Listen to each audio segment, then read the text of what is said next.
रंग तहारी करेली सण वहीन हो का हो होली खेले आइल बने ससुर हमीन हो रंग तहारी करेली सण वहीन हो काहे तना देखावा तरु जोर रगारी देह पटक के गलिया तोर ये साली डाला बठोले तोड़ रगार देह पटक के गलिया तोर ये साली डाला बठोले तोड़ बुझाई ना डाला बठोले तोड़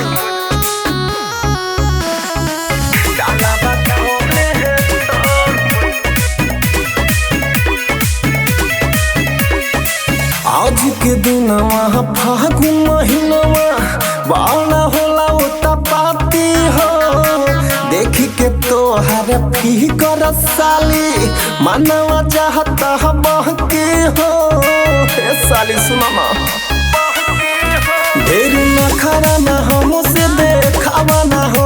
आओ हमसे साली डाला हवा न हो छुअते काहे के मचावा तरु सोर का हो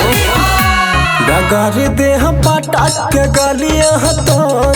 साली डाला बठोले तोर डगर देह पटक के गलिया तोर साली डाला बठोले तोर डाला बठोले तोर डाला बठोले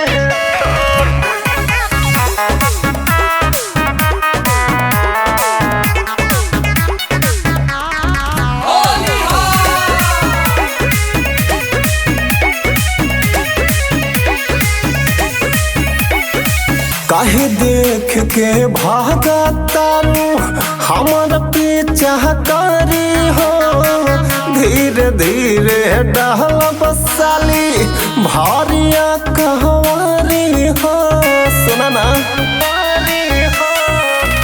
आवश्यकता काहे भागा तारू दूर हो ए साली काहे करा तारू मजबूर हो केतनो करबू माना चाली नहीं तो रगारी देह पटक के गलिया तोर साली डाला बठोले तोर रगारी देह पटक के गलिया तोर साली